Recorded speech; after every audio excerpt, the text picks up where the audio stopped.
राम राम राम राम राम राम राम राम राम नारायण नारायण। संबंध जिससे मनुष्य कर्मों में फंस जाता है, उस कर्म और कर्म फल की आसक्ति से छूटने के लिए क्या करना चाहिए, इसको भगवान आगे के 30वें श्लोक में बताते हैं। मयि सर्वाणि कर्माणि साम्यस्याध्यात्मचेतसा निराशीर्निर्ममो भूत्वा युध्यस्व विगतज्वरः। तो विवेकवती बुद्धि के द्वारा संपूर्ण कर्तव्य कर्मों को मेरे अर्पण करके कामना, ममता और संताप रहित होकर युद्ध रूप कर्तव्य कर्म को कर। व्याख्या। मयि सर्वाणि कर्माणि संन्यस्याध्यात्म चेतसा। प्रायः साधक का यह विचार रहता है कि कर्मों से बंधन होता है और कर्म किए बिना कोई रह सकता नहीं, इसलिए कर्म करने से तो मैं बंध जाऊंगा। अतः कर्म किस प्रकार करने चाहिए जिससे कर्म बंधन कारक न हो, प्रत्युत मुक्तिदायक हो जाएं। इसके लिए भगवान अर्जुन से कहते हैं कि तू अध्यात्म चित्त से यानी विवेक विचार युक्त अंतःकरण से संपूर्ण कर्तव्य कर्मों को मेरे अर्पण कर दे, अर्थात इनसे अपना कोई संबंध मत मान। कारण कि वास्तव में संसार मात्र की संपूर्ण क्रियाओं में केवल मेरी शक्ति ही काम कर रही है। शरीर, इंद्रियां, पदार्थ आदि भी मेरे हैं और शक्ति भी मेरी है। इसलिए सब कुछ भगवान का है और भगवान अपने हैं। गंभीरता पूर्वक ऐसा विचार करके जब तू कर्तव्य कर्म करेगा, तब वे कर्म तेरे को बांधने वाले नहीं होंगे, प्रत्युत उद्धार करने वाले हो जाएंगे। शरीर, इंद्रियां, मन, बुद्धि, पदार्थ आदि पर अपना कोई अधिकार नहीं चलता। यह मनुष्य मात्र का अनुभव है। ये सब प्रकृति के हैं, प्रकृति स्थानी और स्वयं परमात्मा का है। ममैवांशो जीवलोके।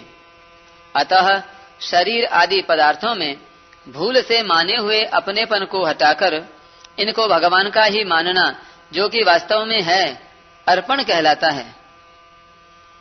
अतः अपने विवेक को महत्व देकर पदार्थों और कर्मों से मूर्खतावश माने हुए संबंध का त्याग करना ही अर्पण करने का तात्पर्य है।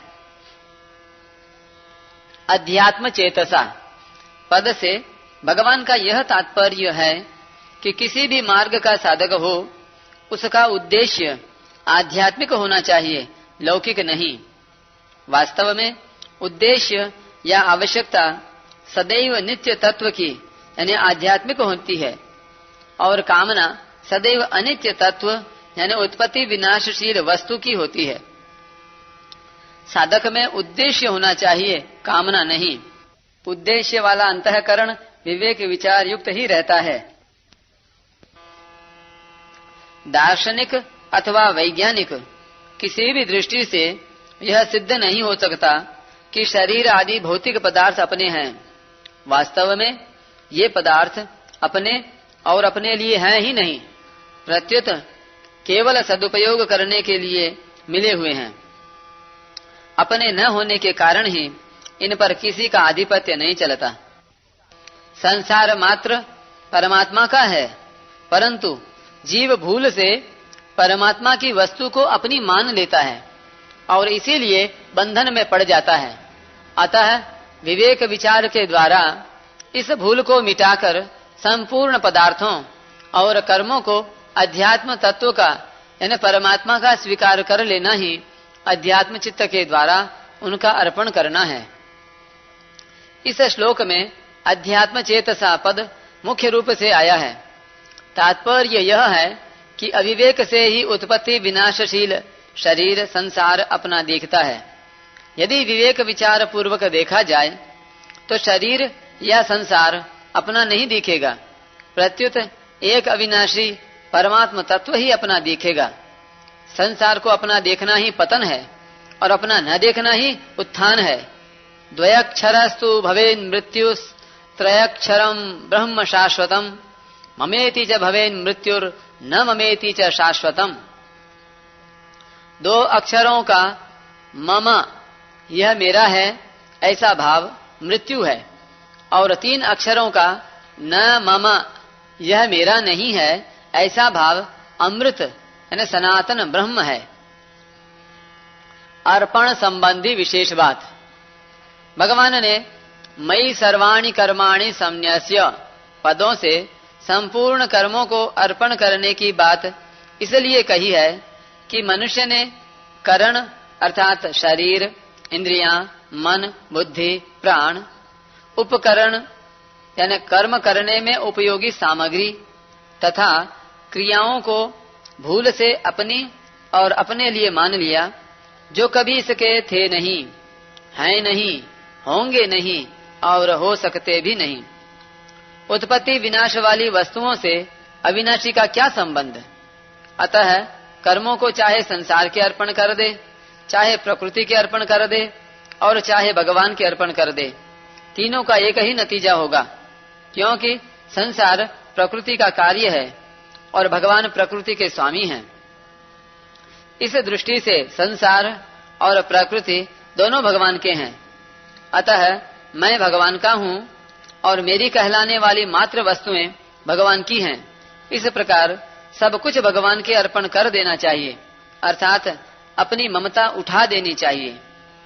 ऐसा करने के बाद फिर साधक को संसार या भगवान से कुछ भी चाहना नहीं पड़ता, क्योंकि जो उसे चाहिए उसकी व्यवस्था भगवान स्वतः करते हैं। अर्पण करने के बाद फिर शरीर आदि पदार्थ अपने प्रतीत नहीं होने चाहिए। यदि अपने प्रतीत होते हैं तो वास्तव में अर्पण हुआ ही नहीं। इसीलिए भगवान ने विवेक विचार युक्त चित्त से अर्पण करने के लिए कहा है, जिससे यह वास्तविकता ठीक तरह से समझ में आ जाए कि ये पदार्थ भगवान के ही हैं, अपने हैं ही नहीं। भगवान के अर्पण की बात ऐसी विलक्षण है कि किसी तरह से उकताकर भी अर्पण किया जाए तो भी लाभ ही लाभ है, कारण कि कर्म और वस्तुएं अपनी हैं ही नहीं। कर्मों को करने के बाद भी उनका अर्पण किया जा सकता है, पर वास्तविक अर्पण पदार्थों और कर्मों से संबंध विच्छेद होने पर ही होता है। पदार्थों और कर्मों से संबंध विच्छेद तभी होता है जब यह बात ठीक ठीक अनुभव में आ जाए कि करण यानी शरीर आदि, उपकरण यानी सांसारिक पदार्थ, कर्म और स्वयं ये सब भगवान के ही हैं। साधक से प्रायः यह भूल होती है कि वह उपकरणों को तो भगवान का मानने की चेष्टा करता है, पर करण तथा स्वयं भी भगवान के हैं इस पर ध्यान नहीं देता। इसीलिए उसका अर्पण अधूरा रह जाता है। अतः साधक को करण, उपकरण, क्रिया और स्वयं सभी को एकमात्र भगवान का ही मान लेना चाहिए, जो वास्तव में उन्हीं के हैं। कर्मों और पदार्थों का स्वरूप से त्याग करना अर्पण नहीं है। भगवान की वस्तु को भगवान की ही मानना वास्तविक अर्पण है। जो मनुष्य वस्तुओं को अपनी मानते हुए भगवान के अर्पण करता है, उसके बदले में भगवान बहुत वस्तुएं देते हैं। जैसे पृथ्वी में जितने बीज बोए जाएं, उससे कई गुना अधिक अन्न पृथ्वी देती है, पर कई गुना मिलने पर भी वह सीमित ही मिलता है। परंतु जो वस्तु को अपनी न मानकर भगवान की ही मानते हुए भगवान के अर्पण करता है, भगवान उसे अपने आप को देते हैं और ऋणी भी हो जाते हैं। तात्पर्य है कि वस्तु को अपनी मानकर देने से अंतःकरण में वस्तु का महत्व होने से उस वस्तु का मूल्य वस्तु में ही मिलता है, और अपनी न मानकर देने से स्वयं भगवान मिलते हैं।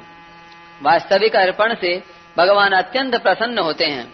इसका अर्थ यह नहीं कि अर्पण करने से भगवान को कोई सहायता मिलती है, परंतु अर्पण करने वाला कर्म बंधन से मुक्त हो जाता है और इसी में भगवान की प्रसन्नता है। जैसे छोटा बालक आंगन में पड़ी हुई चाबी पिताजी को सौंप देता है तो पिताजी प्रसन्न हो जाते हैं। जबकि छोटा बालक भी पिताजी का है, आंगन भी पिताजी का है और चाबी भी पिताजी की है, पर वास्तव में पिताजी चाबी के मिलने से नहीं, प्रत्युत बालक का देने का भाव देखकर प्रसन्न होते हैं और हाथ ऊंचा करके बालक से कहते हैं कि तू इतना बड़ा हो जा, अर्थात उसे अपने से भी ऊंचा बड़ा बना लेते हैं। इसी प्रकार संपूर्ण पदार्थ, शरीर तथा शरीरी स्वयं भगवान के ही हैं, अतः उन पर से अपनापन हटाने और उन्हें भगवान के अर्पण करने का भाव देखकर ही वे भगवान प्रसन्न हो जाते हैं और उसके ऋणी हो जाते हैं। कामना संबंधी विशेष बात। परमात्मा ने मनुष्य शरीर की रचना बड़े विचित्र ढंग से की है। मनुष्य के जीवन निर्वाह और साधन के लिए जो जो आवश्यक सामग्री है वह उसे प्रचुर मात्रा में प्राप्त है। उसमें भगवत प्रदत्त विवेक भी विद्यमान है। उस विवेक को महत्व न देकर जब मनुष्य प्राप्त वस्तुओं का ठीक ठीक सदुपयोग नहीं करता, प्रत्युत उन्हें अपना मानकर अपने लिए उनका उपयोग करता है एवं प्राप्त वस्तुओं में ममता तथा अप्राप्त वस्तुओं की कामना करने लगता है, तब वह जन्म मरण के बंधन में बंध जाता है।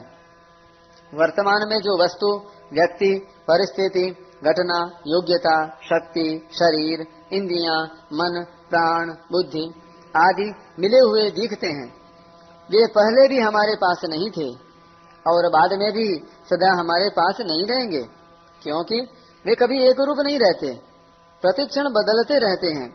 इस वास्तविकता को मनुष्य जानता है। यदि मनुष्य जैसा जानता है वैसा ही मान ले और वैसा ही आचरण में ले आए, तो उसका उद्धार होने में किंचन मात्र भी संदेह नहीं है। जैसा जानता है वैसा मान लेने का तात्पर्य